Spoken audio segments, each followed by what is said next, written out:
You ask me if I know the epic of Sundjata, the great founder of the Mali Empire? You were right not to seek out any ordinary storyteller. For I am Kuyate, Riot of the royal family.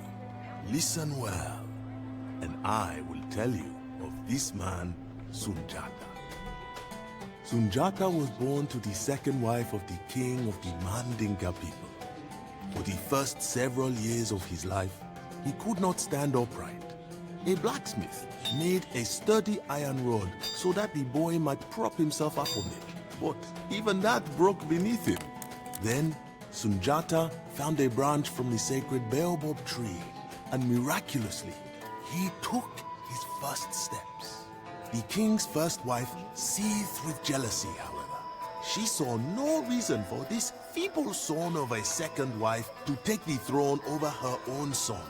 When the king died, she exiled Sundjata and his mother. They fled to faraway lands, but each kingdom feared the wrath of the Mandinka and would not take them. Only the Mema, far to the south, did not fear the Mandinka. They are a people of proud warriors, and among them, Sundjata learned how to hunt and fight. He left his disability behind and became as fierce and strong as a lion. Before long, he was ready to take back his rightful place on the throne. When he arrived, however, he found the Mandinka capital in flames. Sosso warriors from the far north had overrun the capital on the river, slaughtered the new king and all of the royal family, and claimed the land of the Mandinka for their lord, Sumanguru. Sundjata barely escaped the raiding parties ravaging his homeland. As the only survivor with a claim to the Mandinka throne, Sundjata would never truly be safe. Sundjata knew that he had to bide his time and hide from the Sosso spies until he was strong enough to strike back. Sumanguru was a cruel tyrant and a sorcerer in command of powerful spirits. He was said to possess a magical balafon, which would grant him victory if he played it. Whether or not Sumanguru had magical powers, he was above all an ambitious conqueror seeking to seize the lands of the old empire of Ghana, a golden kingdom of great wealth and sophistication close to the desert. Sundjata knew that contesting such a man would be difficult. The Sosso had allied with other tribes in the north, the Jollof, the Diafanu, and others who profited immensely from Sosso control over the Saharan trade routes. With such powerful allies and their armies, no one dared to rise up against them. Sundjata had one advantage. He was still remembered as the crippled prince of the Mandinka. As long as this was believed, the Sosso would dismiss him as inconsequential and he could build his own army. To provide proof of his miraculous transformation from crippled boy to strong prince, he took up the baobab branch from his youth and began a journey. From people to people and kingdom to kingdom, he traveled to rally support and prove that he was strong enough to retake his ancestral lands from Sumanguru. Sangaran, Labe, Niger, Gabon, and Ouagadougou. One by one, the kingdoms of the south and east rallied to Sundjata.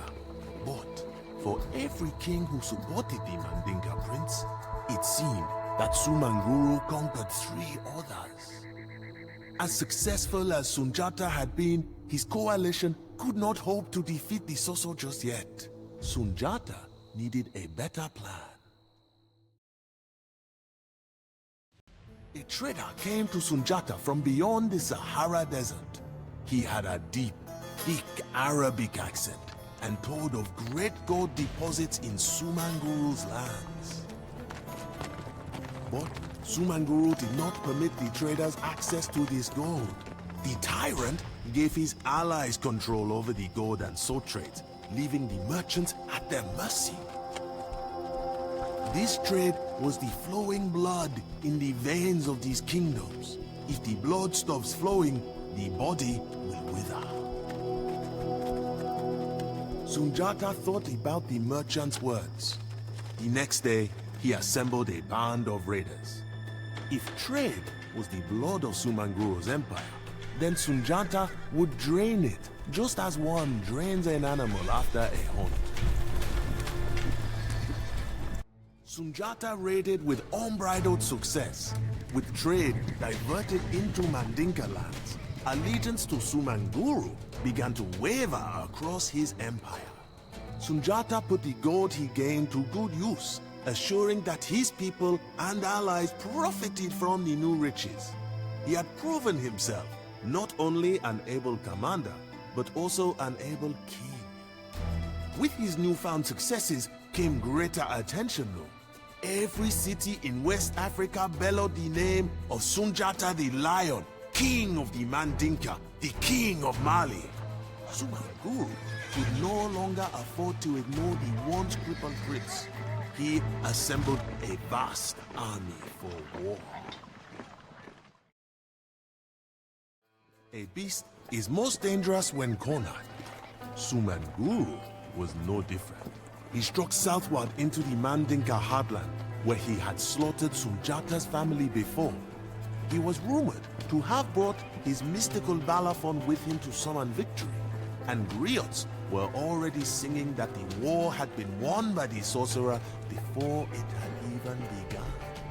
Sundjata met him by the Niger River at a place called Kirina.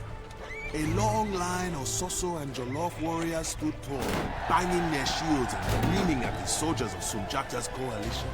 Horses and camels brought to the field of battle kicked up enough sand to shroud the sun at noon. Sumanguru himself took to the field in the dusty twilight, and Sundjata faced him from across the hot expanse. As the armies prepared to charge, the music of a balafon began to flow through the air. The decisive moment was at hand, and all of West Africa awaited the victor. The armies crashed against each other. They buckled and wrenched, bristling serpents coiling and writhing amidst the clamor of weapons and the rumble of hooves. Many times, the Malian soldiers faltered, but at critical moments, Sundjata would ride across the lines to rally his men, inspiring them to push on and prevail. At long last, the Sosso onslaught slowed and their resolve began to fade. Sensing that the tide had turned, Sumanguru abandoned his men and fled into the mountains. At the sight of their leader in flight, the exhausted Sosso lions collapsed. The celebrations lasted for days, with the most bountiful feasts ever seen. All the kings of the coalition gathered to proclaim Sundjata their Mansa, the king of kings. Mali had become an empire, and Sundjata its emperor. Mali now dominated the land on both sides of the great Niger River. Mansa Sundjata reigned freely from the gold mines of Bambouk to the city of Gao, but more was needed to stabilize the empire. Sumanguru fled to his stronghold of Kumbi Saleh, still wreaking havoc wherever he could. As long as he lived, he would be a threat to the peace of the realm. Sundjata called upon his men once again and began a long siege of the mighty Sosso capital and former seat of the Ghana Empire. Sundjata would not be denied his final victory. With peace in the empire and the deaths of his family avenged, Mansa Sundjata settled well into his role as the ruler of Mali. In peace, he was as effective an emperor as he was in war, building markets and monuments across his lands. He was a model for all emperors to follow, making his country a center of learning and culture at the edge of the Sahara. And so I remain to tell his story. Balafaseke Kuyate is my name. His humble family historian, a griot of superb bloodline and patronage. And this is Sumanguru's balafon, which I stole before the battle at Kirina and played that day to inspire the victory of Sundjata.